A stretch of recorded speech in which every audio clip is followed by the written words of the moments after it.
A new book of classic tales is being told from a culturally diverse perspective. It's a collection of 12 wildly inventive and surprising stories which reimagine Grimm's classic fairy tales for modern readers. Author Soman Chainani's Beasts and Beauty, Dangerous Tales explains his new book offers a reimagining of the classic tales with those diverse and cultural perspectives. So Beast and Beauty was my attempt to really kind of retake the old Grimm stories, the ones that we think we know: Snow White, Cinderella, Beauty and the Beast, Little Mermaid, Jack and the Beanstalk, Hansel and Gretel, and look at them through a new lens, because I think what's happened is Disney got a hold of them, and then the old stories got kind of flattened out, and the good guy always won, and they became kind of sanitized and very young, and that's not what they were meant to be. They were meant to be sort of edgy, provocative, renegade survival guides to life, to kind of wake people up way back when, and not just kids, adults also. And so what I wanted to do was get that feeling back, make fairy tales feel kind of provocative, and have that sort of flame-throwing quality again. And so I just sort of went in and redid them from scratch, as if I lived in the 1800s with a crystal ball towards the future. So Little Red Riding Hood is about a town where on the first day of spring, the wolves howl. And that's a sign that the town is to send their most beautiful girl into the forest for the wolves to kill and eat. And the town goes along with this. Every year on the first day of spring, they send their prettiest girl to get sacrificed just so they can sleep easier. And that to me seemed like a metaphor for the larger kind of world that we live in today.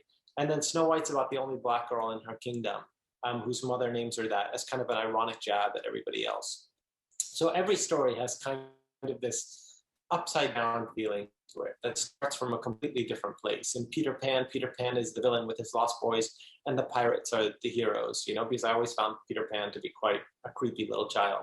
And so, it was about taking these stories and going deeper into them and looking them, sort of flat in the face and saying, what are they about? What are we trying to teach here? And redoing them from scratch.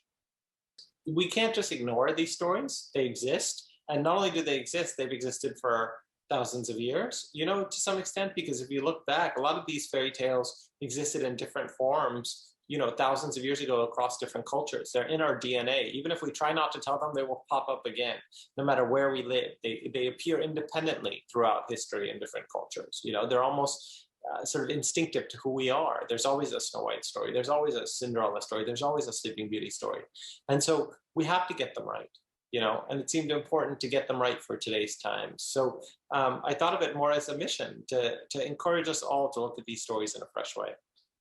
What I hope is that people see themselves in these stories, because I don't think anyone sees themselves in the old Snow White and Cinderella and, Sleeping Beauty. It's just, they weren't about us. So I wanted to write something where you can read these stories and in one or maybe more, you see yourself directly. And you're like, this is about how I feel. This is what I'm like in the world, and come away with that sort of deep feeling. I think it was just taking one story at a time, doing the research on the history of it, where it came from, what the original meaning of the story was, and then trying to reinterpret it. So really it was just taking each story one by one and finding the tone, the setting, the characters that worked for it. So, each one's like its own little polished jewel.